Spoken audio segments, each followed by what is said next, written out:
ගුවන් මෙන්න දැල්ලපොළු විශේෂ ප්‍රවෘත්තියක්. පාස්කු ප්‍රහාරය පිළිබඳ විශේෂ හෙළිදරව්වක් කොළඹ අගරාදුගුරු පදවියේ මාධ්‍ය ප්‍රකාශක ගරු සිරිල් ගාමිණී පියතුමා අද සිදු කළා. දැන් අවධානය එම මාධ්‍ය සාකච්ඡාවේ පළ කළ අදහස් වෙතටයි. මේ දවස්වල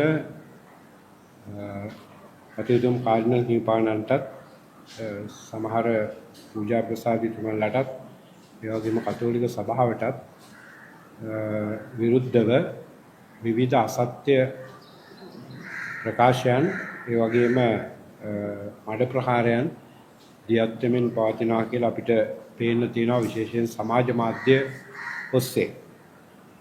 ඒ නිසා ඒ අතරින් විශේෂයෙන්ම කරුණු දෙකක් පිළිබඳව පැහැදිලි කිරීම අවශ්‍යයි කියලා අපිට හැඟෙන නිසා මේ කරුණු දෙක පිළිබඳව විශේෂයෙන් පැහැදිලි කිරීමක් කරන්න අදහස් කරනවා. ඒ ඇරෙන්න තවත් මොනවා හරි පැහැදිලි කිරීම අවශ්‍ය නම් අපිට පුළුවන් ඊට පස්සේ මේ පැහැදිලි කිරීම කරන්න. ජාතියතුම් මැල්කම් කාර්දිනල් රංජිත් හිමිපාණන් 2019 අප්‍රේල් 21 වෙනිදා සිදුවෙච්ච පාස්කු ඉරිදින උදෑසන දිව්‍ය පූජාවට සහභාගී වුණේ නැත්තේ එදා එල්ල වෙච්ච ප්‍රහාරය පිළිබඳව කලින් දැන සිටි නිසා බව ප්‍රකාශ කරමින් මේ දවස්වල සමාජ මාධ්‍ය ඔස්සේ ඊටාම සංවිධානාත්මක අසත්‍ය ප්‍රකාශයක් සංසරණය වෙමින් පවතිනවා. දැන් මේ අසත්‍ය ප්‍රකාශය පළවෙනියෙන්ම සමාජගත වෙන්න පටන් ගත්තේ හිටපු පාර්ලිමේන්තු මන්ත්‍රී හරින් ප්‍රනාන්දු මහත්මයා විසින් පාස්කු විමර්ශනය පිළිබඳ ජනාධිපති කොමිෂන් සභාවට 2020 වසරේදී සිදු කරන ලද ප්‍රකාශයක් ඔස්සේ. ඒ ප්‍රකාශය සම්පූර්ණයෙන්ම අසත්‍ය ප්‍රකාශයක් බව 2020 සැප්තැම්බර් මාසයේ 19 වෙනිදා කොළඹ අගරාදුගුරු පදවියේ සහායක රදුගුරු හිමිවරුන් තිදෙනාගේ අත්සනින් යුතු මාධ්‍ය ප්‍රකාශයක් ඔස්සේ පැහැදිලි කෙරුණා. ඒ කියන්නේ ඒ අසත්‍ය ප්‍රකාශය සමාජගත වෙච්ච මුල් අවස්ථාවේදීම මේ පිළිබඳ පැහැදිලි කිරීමක් අපි කරා. එතකොට මේ එදා පැහැදිලි කරමින් නිකුත් කරපු මාධ්‍ය ප්‍රකාශයේ මෙන්න මෙහෙම සඳහන් වෙනවා. අගරාදුගුරු අතිඋතුම් මැල්කම් කාර්දිනල් රංජිත් හිමිපාණෝ සිරිත් පරිදි පාස්කු රාත්‍රී මෙහෙය, ඒ කියන්නේ සෙනසුරාදා පාස්කු රාත්‍රී මෙහෙය අප්‍රේල් 20 වෙනි සෙනසුරාදා සිය ආසන දෙව්මැදුර වන කොළඹ කොටහේන සාන්ත ලුසියා දෙව්මැදුරේදී සිදු කළ අතර මධ්‍යම රාත්‍රිය ඉක්මවා පසුදින පාන්දර 2 පමණ වනතුරු පැවැත්වුණු එම දේව මෙහෙයට හා දිව්‍ය පූජාවට අමතරව බෝම්බ ප්‍රහාරය සිදු වූ අප්‍රේල් 21 වන පාස්කු ඉරිදින උදෑසනද උන්වහන්සේ විසින් අගරාදුගුරු නිවසේදී දිව්‍ය පූජාව පවත්වන ලදී. කොළඹ කොච්චිකඩේ සාන්ත අන්තෝනි දෙව්මැදුරේ සිදු වූ බෝම්බ පිරීම පිළිබඳව උන්වහන්සේට පළමුවෙන් ආරංචි වෙන්නේ පාස්කු ඉරිදා උන්වහන්සේ සිදු කළ මේ දෙවන දිව්‍ය පූජාව නිම වෙලා සිය කාමරයට නැත්නම් කුටිය වෙත පෙරලා පැමිණි පසු සිද්ධිය සැලවූ වහාම උන්වහන්සේ විපතටපත් ජනතාව බැලීමටත් තමන්ට හැකි අන්දමින් ඔවුන් සැනසීමටත් කොළඹ කොච්චිකඩේ සාන්ත අන්තෝනි දෙව්මැදුර වෙත ගියේ සිය සහායක රදුගුරුතුමන් වන අතිඋතුම් ජේ.ඩී. ඇන්තනි හිමිපාණන්ද කැටුවයි. දැන් මේක තමයි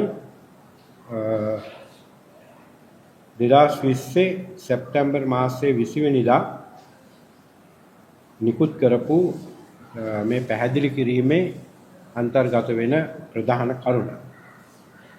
විතර මේක පැහැදිලි ඒ කියන්නේ සාමාන්‍යයෙන්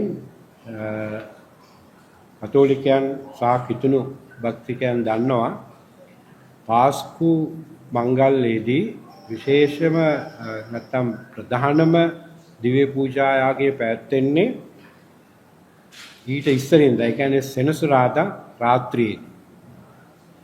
ඒතර සෙනසුරාදා රාත්‍රියේ අපි කියනවා එකට පාස්කු පූර්ව රාත්‍රී මෙහෙය කියලා. ඒක තමයි ප්‍රධානම දේව මෙහෙය. ඒතකොට මේ දේව මෙහෙය හැම දේවස්ථානයකම වගේ පැවැත්වෙනවා. ඒකට අපේ ජනතාව විශාල වශයෙන් සහභාගී වෙනවා. එතකොට කාඩිනල් හිමිපාණන් මේ පාස්කු ඉරිදාට ඉස්සරින්දා සෙනසුරාදා පූර්ව රාත්‍රියේ මෙහෙය පැවැත්වුවේ කොළඹ කොටහේනේ සාන්ත ලුසියා ආසන දෙව්මැදුරේ. එතකොට මේ දෙව්මැදුර තමයි උන්වහන්සේගේ නිල දේවස්ථාන. එතකොට මේ දිව්‍ය පූජාව ඉවර වෙනකොට වෙලාව පහුවෙනිදා, ඒ කියන්නේ පාස්කු ඉරිදා පාන්දර 2ට පමණ ඇති. එතකොට ඊට පස්සේ තමයි උන්වහන්සේ කොළඹ අගරදුගුරු මැදුරට පැමිණියේ. ඊට පස්සේ උදෑසන උන්වහන්සේ පෞද්ගලික දිව්‍ය පූජාවක් පැවැත්වුවා කොළඹ අගරදුගුරු මැදුරේ තියෙන උන්වහන්සේගේ කුඩා දේවස්ථානයේ. එතකොට ඒ දිව්‍ය පූජාවත් ඉවරනාට පස්සේ තමයි මේ ප්‍රහාරය පිළිබඳව ආරංචිය උන්වහන්සේට ලැබුණේ. ඒ නිසා මේ පාස්කු ඉරිදා උදේ දිව්‍ය පූජාව සාමාන්‍යයෙන් කිසිම අගරදුගුරු හිමිපාණන් කෙනෙක්, උන්වහන්සේත් ඊට ඉස්සෙල්ලා හිටපු අගරදුගුරු හිමිවරුත් දේවස්ථානයකට ගිහිල්ලා පැවැත්වුවේ නැහැ. ඒක නෙමෙයි සම්ප්‍රදාය. විටක සමහර පාස්කු දිනවල උදේ පූජාව අගරදුගුරු හිමිපාණන් පැවැත්වුවේ වැලිකඩ බන්ධනාගාරයේ ඉන්න කතෝලික ක්‍රිස්තියානි සදහැවතුන් වෙනුවෙන් ඒ බන්ධනාගාරය ඇතුලේ. එතකොට ඒක තමයි සාමාන්‍ය චාරිත්‍රය සම්ප්‍රදාය. එතකොට මේ සමහර අවස්ථාවලදී එතකොට මේ ඉරිදා උන්වහන්සේ උදේ පූජාව පැවැත්වුවේ පෞද්ගලික දිව්‍ය පූජාවක් හැටියට උන්වහන්සේගේ අගරදුගුරු මැදුරේ තියෙන කුඩා දේවස්ථානය තුල. ඒ නිසා මේ සංසරණය වෙන මේ මවන්න උත්සාහ කරන පින්තූරය සම්පූර්ණයෙන්ම අසත්‍ය පින්තූරයක්. එසනම් නැවත හමුවෙමු මේ නිවුස් ෆෝ